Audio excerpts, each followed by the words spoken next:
We're delighted to have Mr. Kevin Lamm with us today, and he's running for Illinois 16 State Central Committeeman, correct? Tell us a little bit about that. That's a little different from some of the other candidates that we've interviewed today. It's a party position only for Democrats to vote for. They vote for it at the primary, but there is no primary, so I have a candidate that is opposing me. And when we are done with the primary election, one of us wins and one of us loses. There are 2 people for every congressional district that are elected to the State Central Committee for the Democratic Party. 2 from every congressional district. So a good portion of McLean County is in the 16th district. The inner part of Bloomington is in the 17th district. So their congressman is Eric Sorensen. Sadly, the person for the 16th district is Darren LaHood. He has not been too willing to come out and actually talk to people. So we're looking to see if we can replace him. Thank you for that information. And for those who may be wondering, exactly what does your role entail? Tell us a little bit about what you do. We have to elect the party chair. We take some party policies and stuff like that. But even more so, I'm running to change what the party position does. Right now, it's an unpaid position. They meet quarterly, and it seems like it's a pretty cushy job. They don't do that much, but they are uniquely positioned to get those 21 counties to all work together, to be able to elevate Democratic parties within them so that they're stronger, so they can support good candidates, qualified candidates, and make sure that they're working. A lot of candidates, like a state rep or a state senator, depend on the county party to help them, and they work over multiple counties. Somebody running for Congress has to go with all 21 counties, and they have to work together to be able to make stuff done. When I first started this race, I was really disappointed to find out 2 of those counties did not have any organized Democratic Party at all. So my stump speech for the first month was, when I get elected, I'm going to organize those parties in those counties. After about a month, I realized we do not need permission to organize. And so I held an event in December in Stark County and in January on Martin Luther King Day for Marshall County.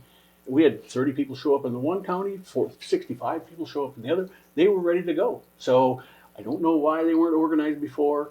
We're moving forward, and people are ready to go, and making sure we get every Democratic vote possible out of those places.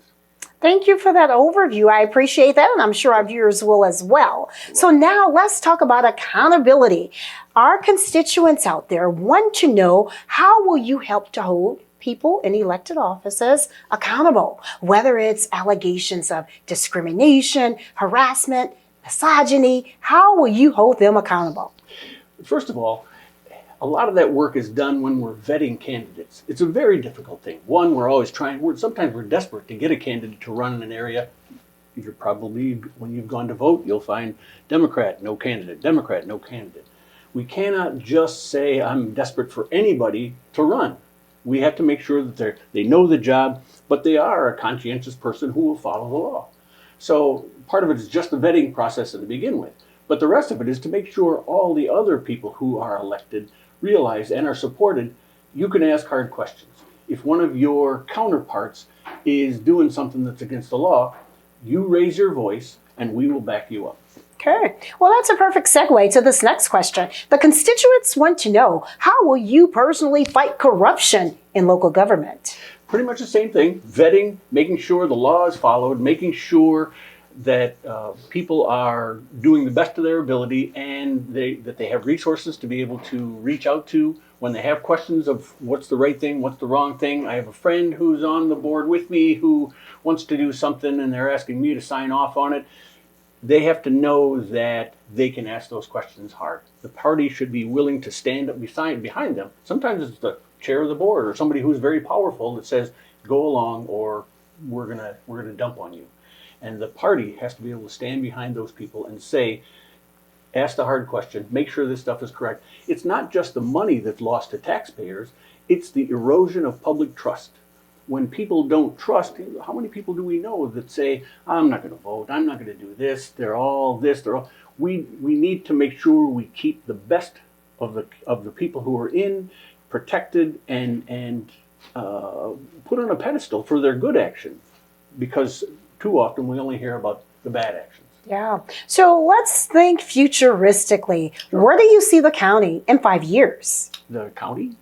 And or my district? Your district, Okay, yes, my district. please. In 5 years, we are going to have a Democratic congressman, and we're going to have a person who is elected that will meet often with the constituents. Right now, we've got a congressman who has not met with the public in eight and a half years. No, anything that he goes to is a set group of people that he knows who they are. They're not going to ask him any hard questions. He will, and he's twice as bad as some of these MAGA people who will say, we're all in on this. He'll come here and he will say, oh, you know, I know this stuff is wrong, this is wrong, that's wrong. But he goes back and he votes for whatever Trump says. That guy has a conscience and he's going against it. He doesn't, we just can't have it. His dad was a good congressman. He's not. And so what I want to see us in 5 years is to have a congressman that really listens to us, that comes back and works with us, and who will help overturn a lot of what's been done to damage the United States. Thank you for that. And speaking of building relationships with the constituents out there, a question has come forth. How will you help to build relationships with the Black and brown community? And how will you help with the services of people of color? A lot of it comes to listening. You got to go where the people are.